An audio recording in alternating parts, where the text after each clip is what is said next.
Bir dahaki elinle barakallah bildirmesimin beni yığav yoldaşlarıma Allah sağlık versin barizge da. Yaxşılık gününüzde kaytarayık barizge. Sağ olunuz.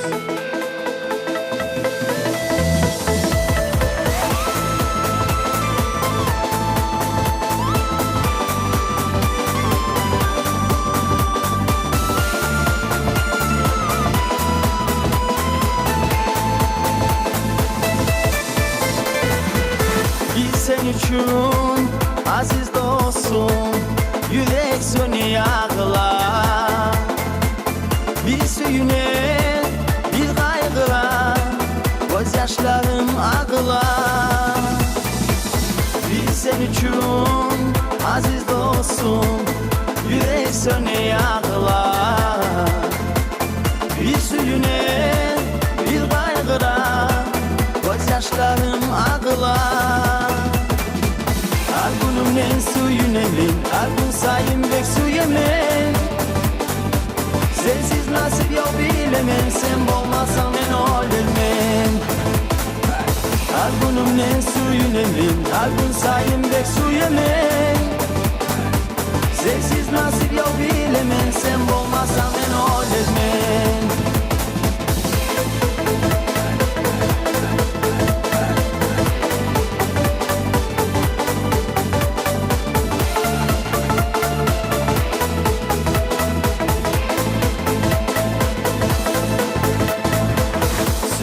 Seni men bolmayman, yok da kaldım kabına.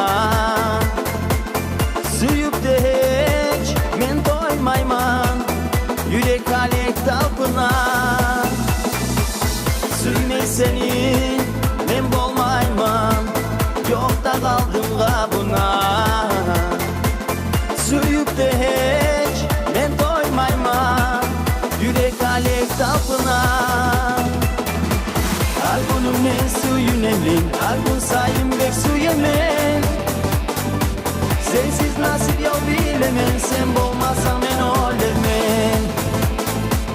Albümün suyun emin, albüm sayım bek su yemen.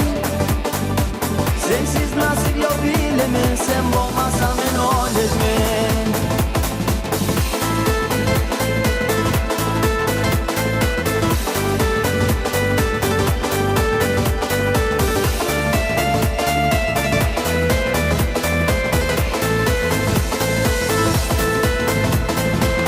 Şad lezzetin bu yaşamın, seni bulan gölgemin.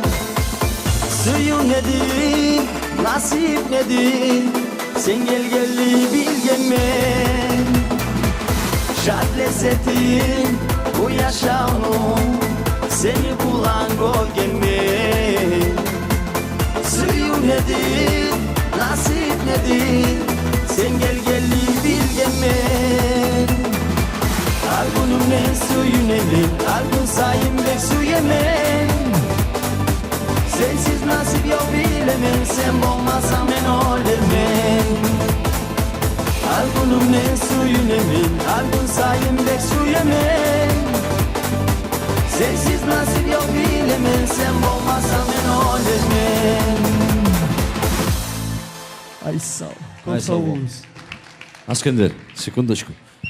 Уважаемые друзья, уважаемые гости, хотел бы поблагодарить в лице Аскандера всех участвующих в этом концерте, в этом мероприятии. В лице Аскандера хотел бы поблагодарить всех участвующих на этом концерте, вплоть до тех людей, которые сегодня здесь не присутствуют. Почему говорю на русском? В зале присутствуют, возможно, люди, которые не понимают кумыкского языка. Это раз. Гумукшада söyleyip biz, не проблема. Баракалла Баракизгада, артисты, Свет, оператор, Магомед Манафов в качестве конферансье, скромная должность звукорежиссера, правоохранительным органам и каждому, кто принял участие в этом концерте, внесли вклад. Мы действительно одно целое. И давайте будем одним целым. Когда у кого-то беда, приходить на эту беду, приходить по этим, конечно, по хорошим, мероприятиям, но мы все живые люди, и каждого из нас так или иначе у каждого из нас так или иначе в жизни присутствуют плохие моменты. Что ж, Аскендер, подойди, пожалуйста. Начиная с него, да, кто-то должен стоять во главе. Он в качестве организатора собрал нас всех, попросил всех, ребята, кто может чем помочь? Да что нужно, да пожалуйста, да как скажешь. Вот этот человек заслуживает, достоин и заслуживает аплодисментов. Ваши аплодисменты, пожалуйста. Аскендер Исрапилов, тебе заключительное слово, брат. Всем спасибо.